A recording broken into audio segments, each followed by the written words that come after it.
जी नमस्कार दोस्तों, एक बार फिर से स्वागत करता हूं मेरे YouTube चैनल जिसका नाम है नर्सिंग का ज्ञान। और गायनेकोलॉजी एंड ऑब्स्टेटिक्स के सीरीज़ में मैं इमेज बेस्ड क्वेश्चंस जो हम सर्जिकल इंस्ट्रूमेंट देख रहे थे उसका पार्ट 2 में आज लेकर आया हूं। तो बढ़ते हैं फटाफट स्लाइड की तरफ। अभी तक अगर आपने मेरे चैनल को सब्सक्राइब नहीं किया तो प्लीज़ सब्सक्राइब करिए और जितना हो सके उतना शेयर करिए। तो बढ़ते हैं नेक्स्ट स्लाइड पे। तो आज हम इमेज में सबसे पहले हम सीज़र देखेंगे, कौन कौन सी सीज़र गायनेकोलॉजी ऑब्स्टेटिक्स में यूज़ करते हैं। तो सबसे पहली scissor that is the episiotomy scissor. ये है आपकी एपिजियोटोमी सीज़र। आज मैं ज़्यादा एक्सप्लेन नहीं करूँगा क्योंकि इमेज बेस्ड है, तो मैं आपको इमेज के नाम ही बताता रहूँगा। एपिजियोटोमी सीज़र किस काम आती है? एपिजियोटोमी करने में। अच्छा, ये भी एपिजियोटोमी सीज़र है, देखना दोनों को अच्छे से देखना। Both are the episiotomy scissor. मैं पहले वाली इमेज फिर से बता रहा हूँ, इसको और इसको आप दोनों अच्छे से देखना, दोनों एपिजियोटोमी सीज़र ही है ना, कंफ्यूज नहीं होना आपको। ओके, एपिजियोटोमी सीज़र जो 16 सेंटीमीटर है, इसको स्टेराइल किया जाता है ग्लूटेरल सिडेक्स से, है ना। और इसका जो एंगल होता है वो ऐसा होता है, ब्लंट होता है, ताकि वो ज़्यादा इंजरी और किसी आसपास वाले एरिया को इंजरी ना कर सके। ठीक है। Okay, there is a 4 type of episiotomy. सबसे पहले मिड लाइन 4 तरह की होती है। Mediolateral, mediolateral is the most common, बहुत बार एग्जाम में ये और क्वेश्चंस पूछते हैं। मोस्ट कॉमन लैटरल और जे शेप्स। थोड़ा सा मैं डिस्कस कर लेता हूँ। मीडियोलैटरल में भी राइट मीडियोलैटरल, ये आपका बहुत बार क्वेश्चंस पूछा जाता है। मीडियोलैटरल में भी कौन सा, तो हमारा जो आंसर जाएगा that is the right mediolateral is the most common. 2 तरीके के मीडियोलैटरल इंसिजन्स होते हैं। फर्स्ट होता है लेफ्ट मीडियोलैटरल और दूसरा होता है राइट मीडियोलैटरल। ठीक है, एक एक करके थोड़ा सा डिस्कस करते हैं। मिड लाइन इंसिजन्स कैसे लगाते हैं? 6 o'clock में लाइक दैट। ठीक है, ये होता है आपका मिड लाइन नंबर 1। मीडियोलैटरल इंसिजन्स कैसे लगाया जाता है? ये मीडियोलैटरल, ये है आपका राइट मीडियोलैटरल और ये है आपका लेफ़्ट। ये इमेज की वजह से आपको थोड़ा सा लग रहा होगा, लेकिन जब सुपाइन पोजीशन में होगी फीमेल तो ये that is a right mediolateral, this is a left mediolateral. या अपन कह सकते हैं 7 o'clock या 5 o'clock। ठीक है।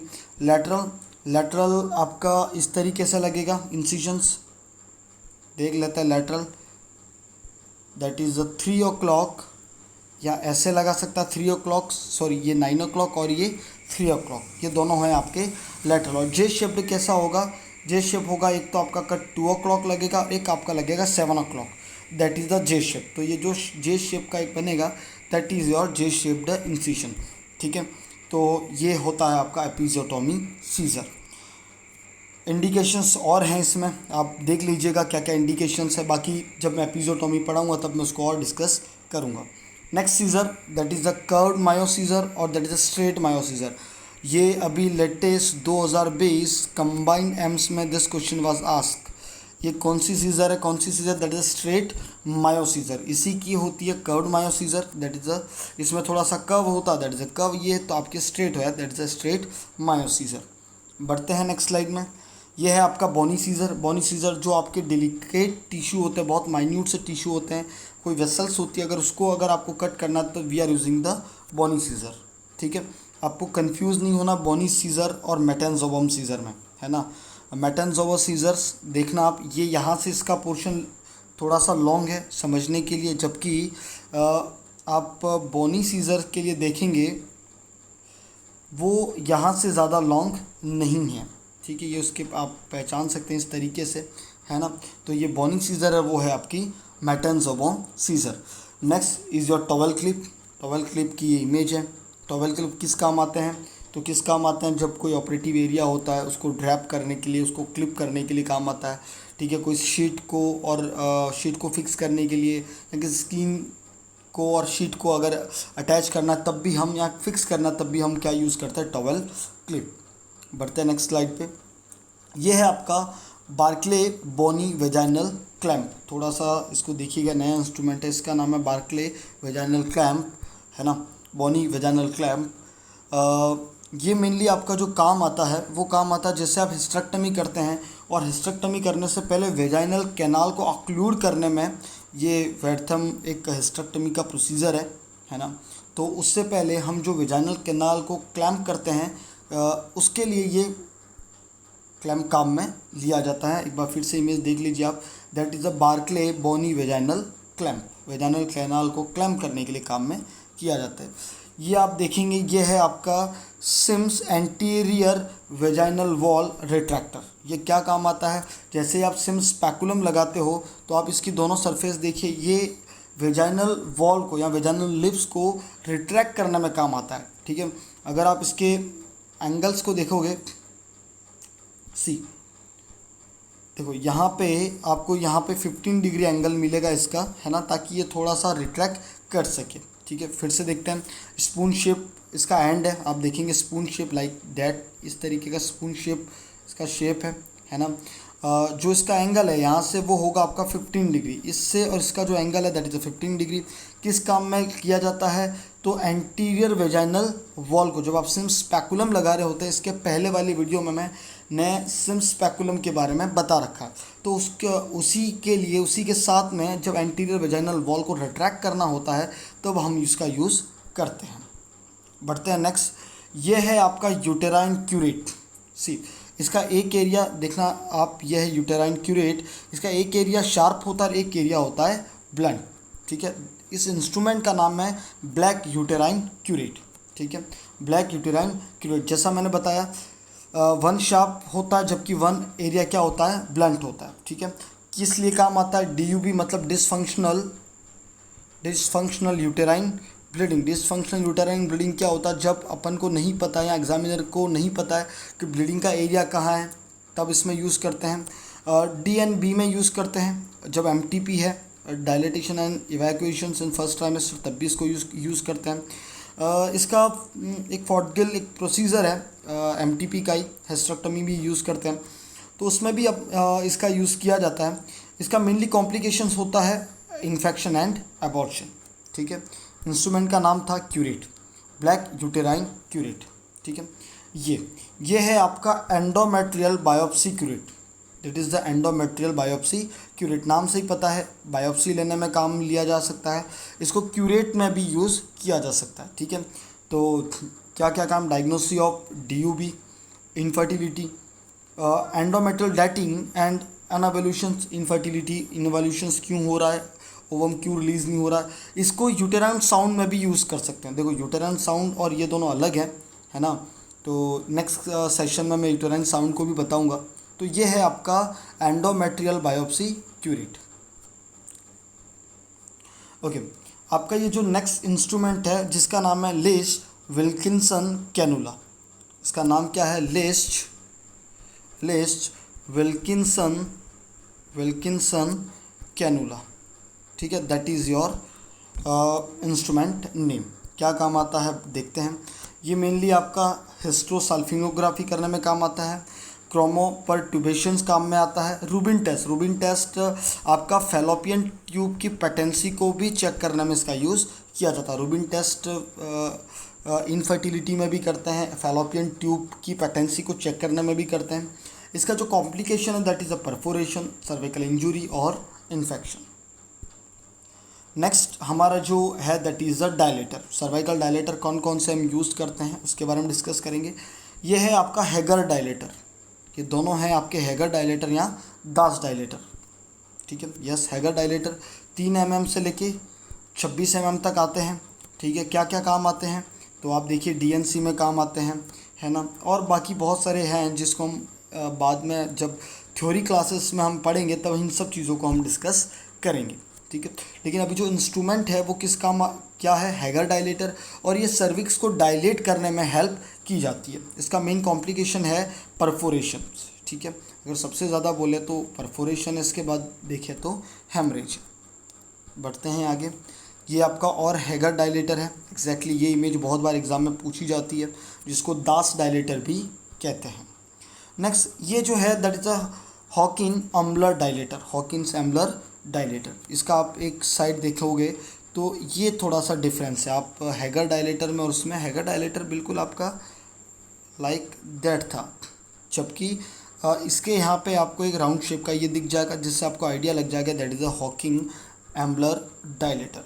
इसका भी काम वही है, जब डीएनसी करनी है, डीएनई करना है, हिस्टेरोस्कोपी करना है, प्राइमरी डिस्मिनरियो का आइडेंटिफाई करना है, तब आप सर्विक्स को डायलेट करने के लिए इसका यूज़ करते हैं। ये मेनली परफोरेशंस करता है। अगर सही तरीके से का यूज़ नहीं किया जाता है तो ये मेम्ब्रेन्स को क्रॉस करके परफोरेशन कर देगा।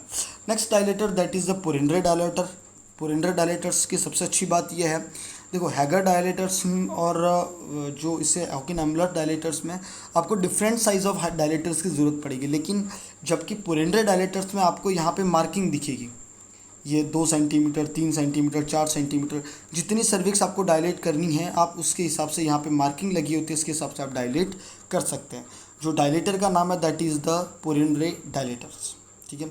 The cervical dilator has guard and long tapering and, ठीक है, जैसा ये मैं बता चुका हूँ। और इसमें जो पिक्चर्स में नंबर्स होते हैं जो कि डायमीटर के इन को रिप्रेजेंट करते हैं, ठीक है, 2 सेंटीमीटर, 3 सेंटीमीटर, ऐसे इसको उसके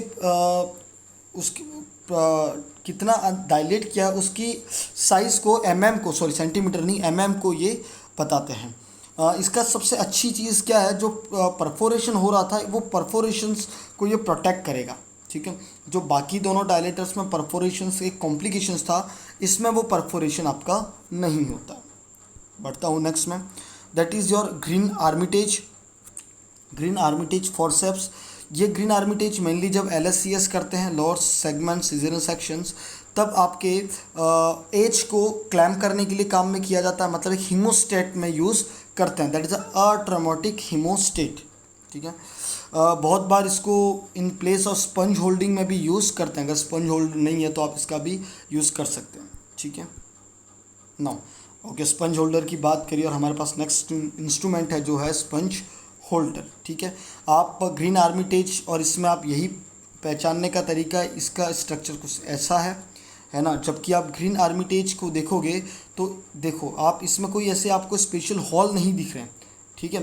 तो that is the sponge holder. Sponge holder आपको पता ही है किस काम आता है, फोलिस कैथेटर में भी यूज़ करते हैं मेनली। इसको किसी भी प्रोसीजर से पहले जब हमको स्किन को प्रिपेयर करना है, टैपिंग करनी है, ड्रैपिंग करनी है, तो उसमें हम इसका यूज़ करते हैं, ठीक है। तो ये बहुत सारी जगह पे यूज़ किया जाता है। हमको सिर्फ अभी इस इंस्ट्रूमेंट की इमेज देखनी है कौन सा होता है ना।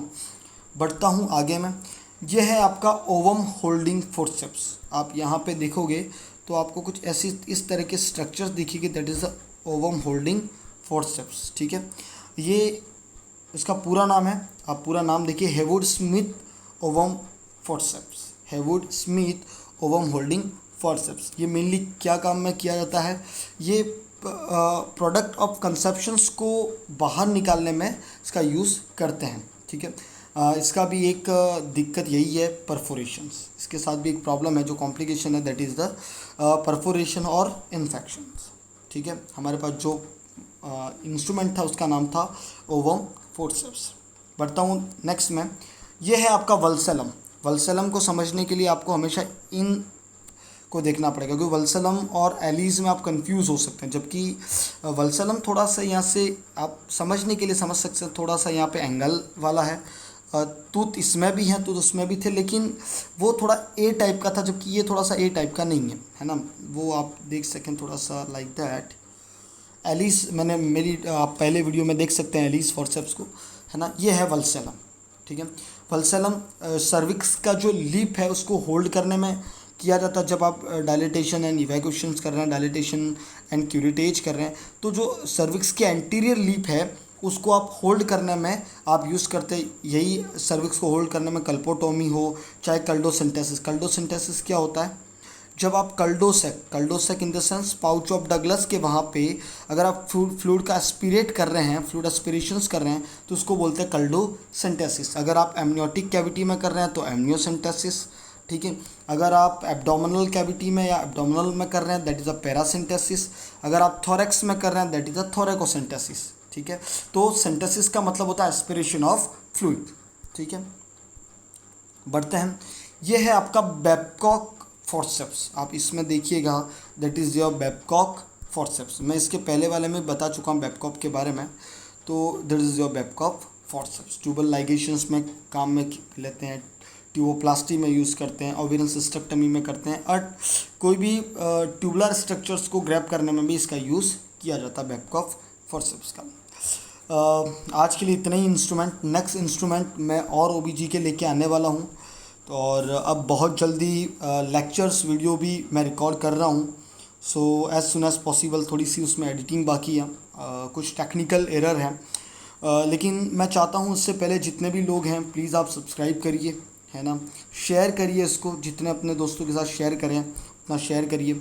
और अगर आपको कोई लगता है कि आपको वो कुछ चीज़ पढ़नी है, जैसे कोई ऑब्स गायनिक में क्वेश्चंस आपको नहीं आ रहा है, या कोई ऐसी चीज़ जो आप पूछना चाहते हैं, आप पढ़ना चाह रहे हो, तो प्लीज़ आप कमेंट सेक्शन में कमेंट करिए और मैं उसके लिए वीडियो ज़रूर बनाऊंगा। Thank you for attention. YouTube का नाम मेरे चैनल नर्सिंग का ज्ञान। Thank you.